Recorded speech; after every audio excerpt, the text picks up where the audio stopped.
You know, Ted, it's kind of funny where some of our inspirations for videos comes from. That is true, especially with all of your behind the scenes snark. My snark. Oh, you're referring to that a-hole comment we got about Critical Role when we did the Matt Mercer effect video, aren't you? That's the one. Yeah, so let's talk about that. You can't be Critical Role, so you might as well just get over it.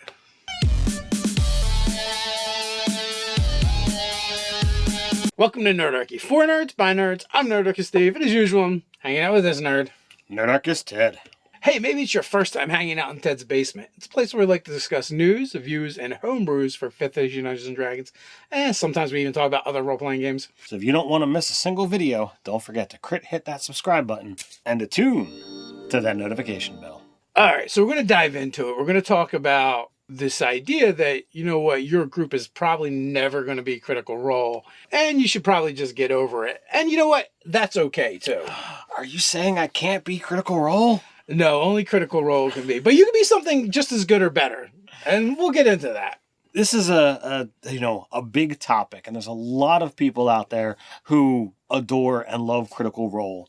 And some of those people, I'm one of them. I'm a critter. I watch pseudo regularly. I binge and then get behind and binge and get behind. But it's one of those things that, it's done a lot for the hobby, but it's also done some damage to the hobby because some people see this and assume, well, this is what D&D is always like. And if they can't replicate what they're seeing on, Twitch or on YouTube, they get disheartened and they're like, oh, well, never mind. I want to say perceived damage to the hobby. I don't think that's real. There's many misconceptions that are going to happen, for anything really. And I don't think because someone's perception is wrong. I don't think that is because Critical Role or some other thing is actually doing the damage. Okay, I will 100% agree with that. It's not Critical Role doing the damage. It's, the individuals who are, responsible. I mean, you could say watching Big Bang Theory and where they do an episode about Dungeons and Dragons. That's what Dungeons and Dragons is supposed to be. I'm a fan of Big Bang. I've watched, almost all of it. And I think there's only 2 or 3 episodes where they get into D&D. Like the entire time, like the characters are sitting, the characters, the players are sitting there and they're writing on their character sheets pretty much nonstop. And I'm like, what are you doing? Get into the story, man. So there's definite times where I'm like, all right, did they consult anyone here? Do they know what's going on? So here are some things that you probably aren't. And we're going to get into why that is okay.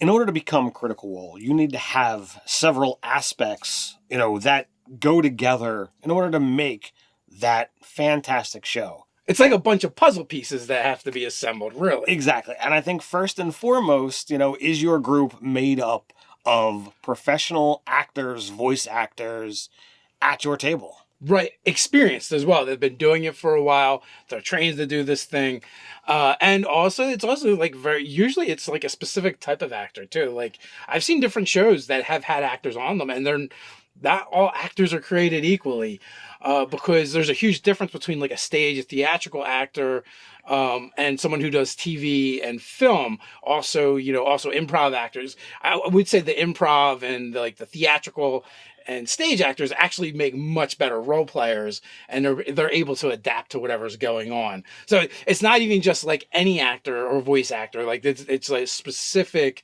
type of actor. And that's, something that D&D does require is, we're not dealing with a script where, you don't show up to the D&D table and your DM says, okay, well, here are your lines for the night. Go ahead and get them memorized.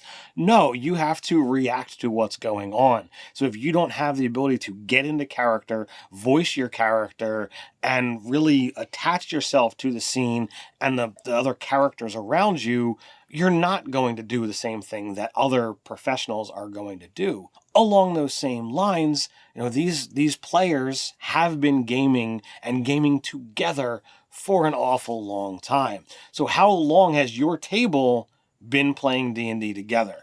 If you just started last week, you are not going to have the rapport it takes to do all of those things. Both in, campaign 1 and in campaign 2, the characters themselves are reaching out to other characters to build relationships. It might be friendship, it might be romance, but the level that those characters get involved, and you can watch serious, heartfelt drama in some of those episodes, unfold. But you can't do that, or it's not easily done when you don't trust and know the person sitting across from the table or sitting next to you at the table, because you haven't built that relationship out of game. So it's much harder to do it in game. So that's 2 check boxes right there, and you literally need to be able to check them both. An accomplished actor, and you've built a rapport with a group of individuals, a D&D group or RPG group, for 10 plus years. If you can't check those 2 boxes, you're not going to be like Critical Role. All right, so you're saying there's 2 boxes. Do we have a third? We do. Does your D&D group have a full production staff to facilitate the game behind you? Are there PAs that are going to run out and get things for tonight's game that you don't have, and is going to kind of help facilitate and make your game run smoother? I've got, quite a collection of stuff here, around my gaming table. I've got a lot of stuff, but I don't have, anyone, running out to get me this or to get me that. I don't have the time to dedicate to this week's game is all I really have to focus on to prepare material, to prepare terrain, to prepare, all of the new encounters and stuff that I'm going to do. That's a lot. That's what Matt Mercer's job is now. He's going to focus on, putting together the best possible show he can. And it shows. It is amazing. It's spectacular. It's got an amazing, following to show for his efforts. I wouldn't call it a show. I would say game, because I feel like Critical Role does more of a game than they do a show. I've seen other RPG games where I would call them more shows than games, but in this one, I think it does lean more heavily on the game side. The things that bore me about Critical Role are the game aspects. I love when they're like interacting with each other and stuff like that. But when they get into crunchy nitty gritty stuff, even though I am a D&D player, that's stuff I find boring to watch other people do. Now, so the last one, having staff to facilitate your game, is not as important as the other 2. The other 2 are super important to becoming like Critical Role. But the last one is useful. Now, I don't know per se that Matt does this, but like, if he has a plan to do something, he's like, this would be a really cool idea. Oh, I don't have a thing. I bet all he has to do is make a phone call or shoot an email out, and that thing appears, right? I don't know that he does that or takes advantage of that, but I feel like he would have that capability where you or me or someone else as a player, it might not be as easy to be like, oh, I would like to have this thing, but I don't know if I'm going to be able to get it in a timely fashion. And I didn't think of the idea soon enough. I think it's great, what is all presented.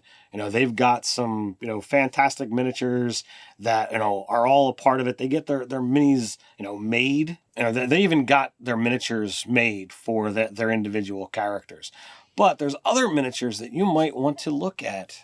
You must be speaking of our sponsor, Wicked Foundations, and their new Kickstarter that's out right now. Tales of Terror for 5e is an amazing Kickstarter that's going on right now.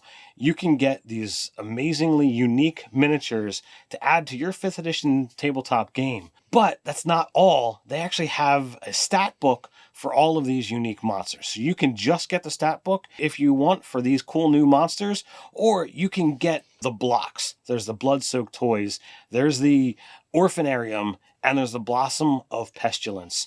And if you decide, you want all of them, you can get the whole lot together, get the book, get all the miniatures. These things are amazing. As I look at them, one of these actually seriously looks like one of the monsters that we had created for our world. So that's something that's definitely on my list. I highly recommend you check out Wicked Foundations Tales of Terror for 5e. Now, maybe you're not a miniatures person. Maybe you play Theater of the Mind or your games are online. What you can do is you can go check out this Kickstarter and you can just get the book. You can just get the monster stats. You don't have to get the miniatures if you don't want them. But the option is there if you want to get both. And also, if you're looking for monsters that are creepy and terrifying and more of a horror style game, these monsters are going to be right up your alley. These are not your traditional D&D monsters. These are definitely more from the horror vein of things. Like Ted said, I would recommend checking it out. Go over to the Kickstarter. There will be a link in the description. Help us out by checking out the sponsor. All right, so we talked about all of these things that your table is not. But you said that, you can create a table that, is just as enjoyable as what we see on Critical Role. So what should those who are wanting to imitate or emulate, what should they try to focus on? Well, one of the big things about playing RPGs and D&D for me is it is just a thing I like to do with my friends when I'm hanging out with them. Like, I don't really like watching sports. I'm not really too much into the bar scene. So, like, this is a way for me to get together with my buddies and do something while we're hanging out, while we're enjoying camaraderie. So, I think one of the really important things to focus on is the friendships that you can develop from gaming. I have lifelong friendships that I've developed because I've gamed with people for decades. And if it wasn't for this shared hobby we have, I wouldn't have those friendships. So I think it's really important to, really invest time, not just the game, but the people that you're sharing the game with, the people at the table. And that comes through from Critical Role. I would 100% agree on that aspect as well. And like, I have memories where, people that I have gamed with, whether it be moments at the table or, moments gaming with them, that like I might not see them anymore, but there are still, heartfelt memories that are there that it's like, if I were to see that person, I would be so enthused to see them. Whereas the people I haven't gamed with, the camaraderie just isn't there. And along the same lines, like when we get together to game, we always pad extra time into our quote unquote start time, because there's going to be that social gathering, that let's just get together. How was your day? How, we typically get our groups together once a month. So it's what's been going on in your personal life. How's this? How's that? And the relationships that build, definitely improve the entire game overall, because we care about the people sitting at the table as well as, the characters that are all being portrayed. So one of the next things that's going to happen, and it goes right along with building those friendships, and that's, being able to trust your GM, your dungeon master, being able to trust the other players at the table, by building these bonds up, by having this trust with everyone, it's going to create a more enjoyable experience at the table when you know that your fellow players aren't going to go into areas that make you uncomfortable, and you're not going to do the same, just because you know them better. So I think that's also really important, and really to focus and build that trust. The only way to do it is build those relationships at the table. Trust is super important when you're establishing relationships. And with the fact that 5th edition has definitely moved far more into that cooperative storytelling game than, earlier editions. Like, I know Dave and I have a sordid past with, the aggressive style of DM that he and, our mutual friend Steve, who used to run, like, it was more about the game than it was about the story. And, we're not going to get into, that whole aspect today. We've got other videos on it, but now that we've moved beyond that style, it is far more enjoyable to show up at the table and not like, oh my god, this is going to be another episode of Killer GM, what's going to happen tonight. I can accept, all right, this is where the story goes, and this is where things are going to happen. Now, yes, player choice can come in, characters can still die, the dice rolls are still a part of the game, but the fact that we're all telling this story together, the trust that goes into those layers is so much more enjoyable to me. And because of that, I think we all tell a better game because of it. So another aspect of, building relationships is letting that bleed into the game. Build relationships in the game from character to character. Maybe some of the characters have a shared past. Maybe, everyone's new to each other, and, it's this campaign that's brought them together. Well, explore that. Explore building relationships from character to character. And this is like a great lesson that you can actually learn from Critical Role, because it's what the players do in that game, and you can do it at your table. We don't usually talk a lot about other role-playing games, but I always, as a DM and as a player, try to learn from everything that I've been exposed to. And Dungeon World starts off your game with helping to build those relationships. So highly recommend, looking into, that vein of thought, because you are connected to multiple characters during character creation. Oh, I trust, Rich's character implicitly, and, there is some animosity between, Dave's character and mine. And this is set up in the beginning so that you have some relationships to build upon. And there's nothing to say that you couldn't decide, oh, I love this style, I want to build this into D&D. You've got personality traits, you've got bonds, you've got flaws, you've got ideals built into D&D. See how those things match up with someone else's. Does someone else have the same flaw? Does someone's personality traits not jive with yours at all? These are all elements that you can use to build things up. When something crazy happens in game, stop for a moment. Turn to, the character that's sitting across the table from you and ask them, how is this making you feel? Get a moment to react in character and take a break from, the momentum and be in the moment. We've seen and talked about numerous times where, the characters in D&D, you might have, oh, yeah, you guys sit and talk for 8 hours. Holy crap, an 8-hour conversation, a lot can happen there. Oh, you guys travel for 3 days. What kind of conversations are going to happen over the course of 3 days of travel? And these kind of things happen all the time in D&D. You've got so many moments that are lost to get the action moving. Every once in a while, you have to stop and see what those moments unveil. Even if you don't feel like you want to get to the heart of it, talk about, well, what was the meaning of our conversation? What did we share in those moments? Because that'll help build those relationships and get those characters meaning more to each other.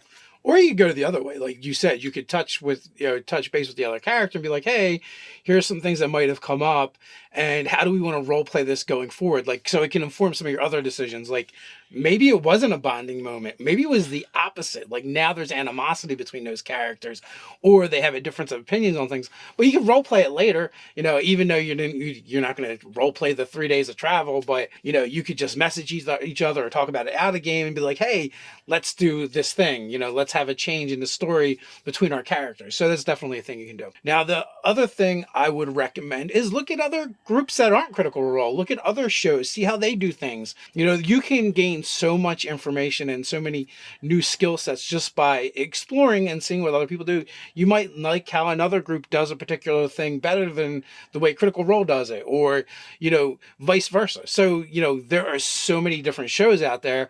Go explore some of the other ones. That is an ideal point, Dave. No table is going to mirror your play style exactly the same. There's some that might come really close, but no table is your table. So you have to figure out from, wherever your components are going to come together to find out what's going to be your style. And I've said it over and over again. I try to learn from everywhere. I take tips as a DM, as a player, from every episode of, Critical Role or any other game that I'm a part of that I watch. And I feel it makes me a better player. And I hope you guys out there are doing the same. All right. So one of the big things about Critical Role is they pretty much all do voices. It's part of their shtick, right? It's their profession. That's what they do. And the question is, should you do voices? So voices are one of those things that, it's a touchy subject for a lot of people. Some people, they feel it, they have the capacity, and they want to do a voice. And if you can do something that's going to be non-offensive, repeatable, and attached to your character, go for it. The worst thing that I think you can do is try to do a voice and constantly have that changing while you're trying to figure it out. And that can confuse the players, that confuse the GM, as they're trying to be like, well, what are you doing here? And if you're not really performing, if this is not a show that's going anywhere, it might not be that big a deal, but I definitely see that as a challenge if you're trying to figure it out. I recommend go figure it out at home by yourself, and when you've mastered the voice, then bring it to the table. Personally, I don't care. Like, if you want to try it out on the table, go ahead. I totally disagree with you here. Okay, well, and which is fine. But my point is, You should try and do a voice if it's in you to do a voice. If you feel like you want to, if you desire to. Don't do it for the other people at the table, do it for yourself. Now, if you decide, you know what, I really want to try my hand at voices, and you decide to try it at the table, and it is a little confusing because you bounce back and forth and you can't get it quite right.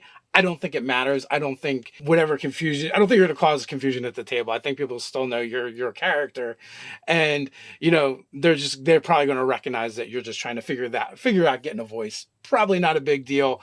But for me, the biggest thing is with doing character voices is, are you going to enjoy it? Do it for your enjoyment, not necessarily for the enjoyment of other people at the table, unless that's where you get your enjoyment from. But for the most part, have it in you to do the voice. If not, don't do them. It's okay. Most of the times, I don't do voices. Sometimes I do. You can do other things instead if you want to. And even then, you don't have to. You can speak in third person if you want. There's nothing wrong with it. It's going to be whatever is comfortable for you, the player at the table, and how you want to have fun. You know what? Sometimes you're going to go to a table and everybody there is going to want to do voices. You might go to a different table and nobody does voices, and it might be mixed. Maybe the DM does them, maybe they don't. This, in my opinion, is not a determining factor whether or not you have a good game of Dungeons and Dragons or other role-playing games. I do not think this makes for a particularly awesome DM just because they can do voices or can't do voices. There are many aspects to the game, and this is just one of them. And you can embrace it or you can move away from it. Whatever your comfort level is, whatever you're going to gain enjoyment from is what I would say. I can agree with that. I look at voices, and for me, it's I have to feel it. And my main character in Dave's game, he just made 20th level. We got one session left, and he's a boring, human, like race-wise cleric. There was never a voice that I felt, fit for him. So he's never had. It's Ted's voice. Other times I've played characters where I'm like, all right, I can definitely do something here. Whether I go high pitched or whether I go more gravelly or whatever have you. There are times that as I'm DMing, I feel an NPC. I've been inspired, and I'll do something for them. There was an NPC in my previous game that I spent time like away from the table, away from everyone else, trying to get this character's voice down because he was inspired by a character on a TV show. And I'm like, I'm inspired by you. I want that voice. I'm going to do it. And I was pretty happy with, what came out. And it wasn't so that, as Dave says, so that everybody else enjoyed it. It allowed me to get more into character for that NPC. And I feel as a DM, that can be just as equally enjoyable as it is for a PC. I would say the shower and driving are great places to try out voices. When, you're just kind of there and you have nothing else to do, you can try them out there. But again, it's, whatever you want to do, whatever is going to make the experience better for you. So finally, why do you even want to try to be Critical Role? You don't have to. And I will even bring up the point that every group is unique. Your group is unique. Lean into that. Don't worry about what other groups do. Have the best game that you can have. You know what? Your game is actually going to be better than Critical Role's because it's your game. You get to enjoy it. You get to experience it with your friends and build these relationships. And, maybe 10, 20 years from now, you're going to have developed friends from that gaming group, which is awesome, right? You don't get to do that through Critical Role or any other show through us, anybody. You only get to do that when you come together with your friends and you play this game and you develop this unique experience at your table that can't be had anywhere else because it can only happen with this particular group of people at this particular time. So lean into that, enjoy it, embrace it, play Dungeons and Dragons or whatever role-playing game you want to play and just have fun with it. I mentioned earlier about, those heartfelt memories, and those are the things that you're looking for. And, while you might enjoy watching Critical Role, and there might be some, oh, that was pretty cool, when the amazing die roll happens that saves the day, or, when that amazing, thing happens at your table that only happened at your table, that you can look back to, over and over again, for good, for ill. Those moments, have the capacity to last. And those are the moments that you're looking for. And those are the things that you want to get out of your tabletop gaming experience. I can pretty much guarantee if something happens in your game, right, and it's similar to what happened on Critical Role, it is going to feel 100 times better when it happens at your table as opposed to when you watch it happen and experience it through other people. When you get that crit at that clutch moment, or for a saving throw or an attack roll or whatever, it's going to be so much cooler than something that Ford did in a game. Yeah, I'm not going to argue with that. So with that, head on down to the comments and let us know what you think. Tell us what's unique and awesome about your gaming group. But before we head on out, I want to take a moment to invite you to join Nerdarchy, the adventuring party, over on Patreon. What can they expect over there, Ted? So we're creating products for 5th edition Dungeons & Dragons that both players and DMs alike can drop right into their game. But that's not all. We do monthly giveaways, and our patrons are automatically entered. We do weekly hangouts with our patrons and more. So with that, quest on down to the description. Join the Nerdarchy adventuring party on Patreon. And until next time, Stay nerdy.